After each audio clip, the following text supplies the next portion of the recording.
Can I ask about a Kongan interview, like getting stuck at one Kongan for many years? Does that mean not practicing hard enough, or No. is there any significance from that? Maybe it means you're practicing hard, so you're stuck.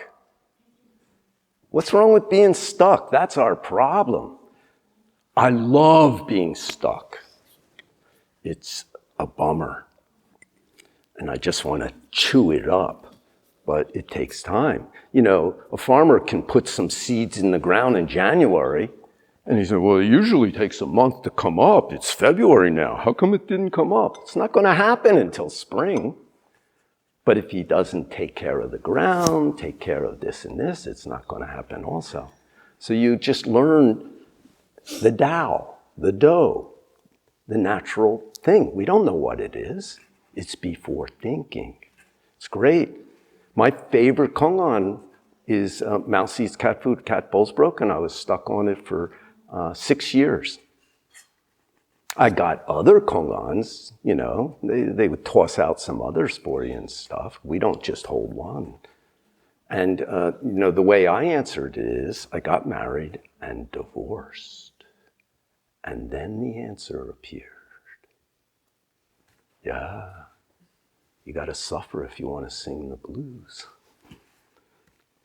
You're going to suffer anyway, so you might as well suffer as a practicing person. Much better. You know, it occurred to me when I was a monk in Europe, you know, I travel all over, and so you get a little feeling for people. I'm emotional, so I thought, oh, the Spanish girls are nice, they're emotional. You know, I like that. Maybe if I knew I was going to stay a monk, but, you know, my karma, I'm thinking like, well, if I were to get married, which I already tried, and that was like death for me, and probably for her too, I'd want to marry a Spanish woman who is emotional and doesn't have to be that smart, but has to love family. And then I want to live in a stone house in Catalonia near the ocean. And I just make some simple things. I'll make like wooden furniture, not like these guys who make perfect stuff, just stuff that you can put in your house and use. And then I want to learn to play the guitar, and I'll play soccer at night with my friends. And then I thought, and then the plague will come, and everybody will start getting sick and dying, or another war will come. Nothing you do with your life is going to avoid those things. They're going to happen if that's the karma of the era, no matter what. So you can plan out, make all your efforts to get a great life, and you're accomplishing things, and there's hindrances. You're going to run into it, all of it. Actually, Sun Sun used to say, if you don't make anything, you get everything. And it sounded so great. And then one day I'm sitting and I'm thinking, everything, shit, war, hunger, cold, no clothes, suicidal thoughts. He said everything. But if you want to save all beings, it's good that you know everything. That you at least have whatever appears, you learn something from, instead of just avoiding or being crushed by or indulging in. So I just think we have the ticket for the whole universe if we attain Buddha's teaching. And there's a saying, the further you go out, the deeper you get. That means every moment's a teaching, you know? I used to worry about the future or something, but it's like every moment you can learn something. I was in the hospital, I had to get some things cut out. There was like all this cuts on this side, and I couldn't sleep on that side. And I couldn't fall asleep. Finally, it's like 3 a.m., you know, so I take the pole in the bag and start walking around. Everybody's sleeping. The nurses are taking their time writing stuff.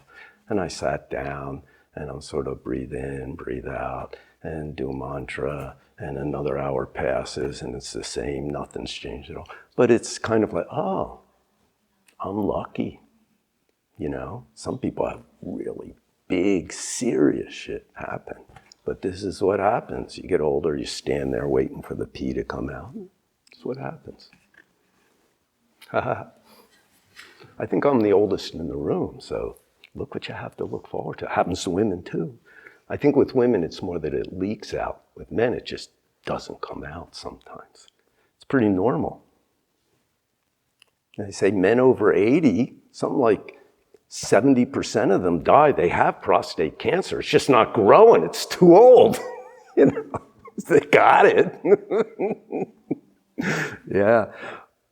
So don't worry. You're going to fall apart. So pay attention now. Get a clear, good direction, which isn't dependent on circumstances. You know, this direction comes from inside. I want to understand my true self and help others. Then you can decide, I'll do it as a married person, I'll do it as a single person, I'll do it as a parent, I'll do it as a monk or nun. That's up to you. The circumstance, what you're going to deal with is the same. It's just how do you want to deal with impermanence, impurity, non-self. I realize I can't do it in that kind of relationship. It doesn't have meaning for me. But most of the people in our school, that is part of their path. That is the playing field. I want to live with thousands of people for 45 years and get exhausted and, you know, have to look at you guys in the morning and the evenings. That's what I wanted to do, and I did it. And let's see how much longer. So let's talk about something practical, okay? What causes problems in our life? Desire, anger, ignorance. Okay, ignorance means we're ignoring our true nature. Originally, there's no I. Okay, we're ignoring something. That's an ignorance. It's not like you're stupid. You're stupid because you're ignoring something important. A great master said, desire is easy to see, difficult to take away. You can tell when there's some desire appears. I want food. Here it's mostly food and sleep. You know, if you become a sanim and you want money, you're stupid, and second, that's not good. Same thing with fame. The two worst things the two most serious things for monks and nuns is money and fame. You know. So anyway, it's easy to see that we have desire, difficult to take away, because it's part of the body form, and fame is just attention. I want attention from others, okay? Anger is difficult to see, easy to take away. So why is it difficult to see? We can understand when we're angry, we see that, you know. It's difficult to see because we think I'm right. That kills your ability to see anger clearly. I'm right. You have to even if you are right, it doesn't matter. That may not help the situation. So if you get angry, even if you're right, you're going to make a problem for yourself and others. Okay? But if you realize, wow, I'm an angry person, bowing, lots of bowing, turn it into body energy, lots of bowing. While you're bowing, the first 200 are hard, but then you start forgetting about it. Because just like with running, all these hormones start running around your body, and it's like, whoa. Something told me after my little adventure at Cambridge Zen Center, 500 bows every day, you must do it, you know. And of course it was hard to get started. It takes a few weeks to get your habit going and your body used to it and stuff. But it was great, you know. And the hardest thing is each morning starting. But boy, when I would get up into the third round of bows and do them 500 straight, it was like I was popping up. And then for about a year, I did 700 bows, and that was amazing because I felt like I'm walking about a foot above the ground all the time. It's like the ground is pushing your feet up, you know. So that will take away anger because what's the point? you know, already. Can believe in myself and I feel good and I'm getting clearer and my center's stronger. So why bother, you know? And that often changes other people. I told the story, there was this woman in France who was our first translator. She's a lot older than me. She'd practiced Tibetan Buddhism. She's kind of a tough, very tough, strong-tongued person. She was French. She grew up in, I think, Algeria. So she was a toughie, you know. And most people didn't like her. And she was difficult to live with and work with. But I remember thinking, we called her Yeshi. She got that name from the Tibetan Buddhism. I thought to myself, Yeshi's around my mother's age, so I should just be nice to her. So we got along really well, fine, you know. And if she got sort of like she would, didn't bother me, I just let it go. But one day, she and I are in the kitchen eating lunch together, just the two of us, and we get into a fight. And she gets really pissed off and stands up and goes to her room. Nobody had single rooms. I lived with 4 guys. One year I lived with 3 women. That was interesting. We had a curtain between us and 2 different doors, you know. At nighttime it was like, Bon nuit, Domun, Bon nuit, Marielle, Bon nuit, Rukmai. It was really kind of like a, you know, TV show or something. But in any case, she goes to her room, pissed off. Then I'm sitting there thinking, she should go do 108 bows, you know. She's not correct. She should go do 108 bows. And then I was so lucky I had this thought. I thought, she's not going to do 108 bows. I better go do 108 bows. So I went to the dharma room. Lunch is still sitting on the table. I did 108 bows. By the time I was done, I wasn't angry, you know. It didn't matter to me. I was like, hey, great, you did these bows. I go back in the kitchen. She comes out of her room and sits down. We continue lunch. I have no idea what we were fighting about. We never mentioned it. It was almost like automatically she got through the stone walls. My anger was gone. Her anger was gone. That's changing karma. You can't count on that. You can't plan it, do 108 bows and then they'll know what they did wrong. You know, it doesn't work like that. You just do it even just for yourself. If they still yell at you, then it's like, okay, you know, more power to you. What is it? Yeah, cool. Okay, I'm going to go eat lunch in my room, you know, whatever, you know. So, get your direction and get your effort and your practice going.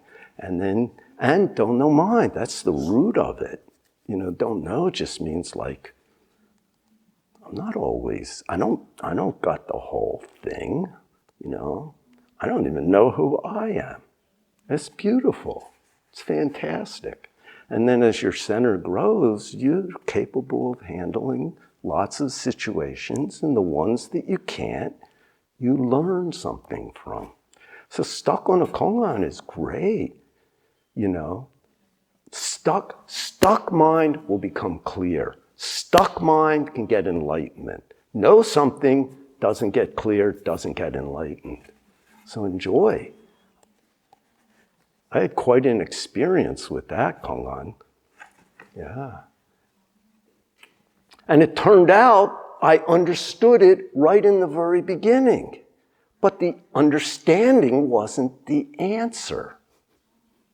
That was so funny, you know? Yeah. What are you stuck on? You can tell me later. Yeah, stuck is good. Stuck is unpleasant. Well, just think, when you're dead, you won't even be able to feel unpleasant. How does unpleasant feel? I bet for you it's like somewhere up in here, and it has some words. Put some words to it. You're no good. You're no good. I don't know. Those are my words, you know. You're no good. Change the words. Oh my God, I'm going to learn something. Why this feels bad here? Tingle, tingle, tingle. Whatever your energy's stuck. Put some words to it, and then you'll find out what's really going on, you know? Do it in your room when nobody's looking. You know, I remember being up on this scaffolding when we were first painting the Zen Center, and we were taking a break, so I was sitting there, my feet were hanging down, and I was trying to figure out Musangsa, and he was teaching, you know, and so one of the feet is talking to the others, like, don't make anything. What the fuck does that mean? You know, see, you made something. You made, what the fuck does that mean? Well, don't make anything. I don't know. And I'm doing this, and when I climb down, the other Zen students are like, what the hell are you doing up there?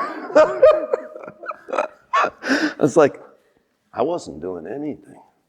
My feet were talking to each other. Okay. The third one, ignorance. What's that? Ignorance. Ignorance. Okay. Anger is difficult to see because you don't accept it. You think I'm right. If you just see, I'm angry, anger usually, almost 100% of the time means the world or that person or I do not match my idea. So it's the idea that I have that's the root of the problem. But it's easy to take away. Bowing, chanting, sun yu, wash the dishes, do stuff for other people. But actually the formal practice is the best. Ignorance, difficult to see, difficult to take away. So then you have to sincerely realize, what am I? You know, I do this, but I don't know, it's like what you guys do, but I'm like, what do you have to do with me? Shut up. Oh, what? How'd that happen? I'm your hand, dummy. Oh, okay, thank you. I don't know. I just made that up. Yeah. Actually, don't be like me, okay? Tan Walsenim will say they're all nuts. What happened? They're all talking to each other, to themselves. Yeah. Enjoy it. See what it feels like. You know, most of the time we've got some idea because of our education. I can't answer something. Or we're bored. Inside boring is something interesting. What's it feel like to be bored? What's my body feel like? What am I thinking? You know, get interested. This is an experiment. If you just have desire, anger, and ignorance, you'll end up an animal in the future. Maybe insects. I think humans will make a lot of insects.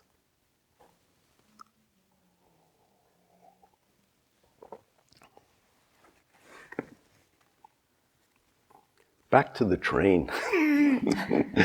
When the steps appear and you didn't expect it, just know what you need to do and try and do it. Okay. So, don't think about other people.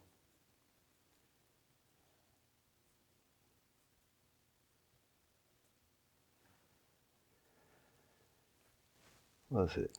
What's A? What was A? Pay attention. Pay attention. Breathing. Center. Don't make anything. Usually too late, but it's a good reminder. And what's E? Enjoy. Enjoy is not the opposite of suffering. Enjoy means appreciate what the experience is right now and what can I do. So sometimes it's not pleasant. And of course, when you're younger, that's much harder to deal with, I think. When you get older, it's like, no choice. So try that, okay?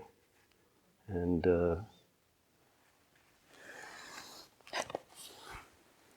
no choice, just do it. Try to avoid it. What did Winston Churchill said? A delaying, I forget how he said it, but he said, delaying facing danger increases the danger. So just face what's in front of us right now and bring your attention and energy back and have a big question, and then we'll learn something.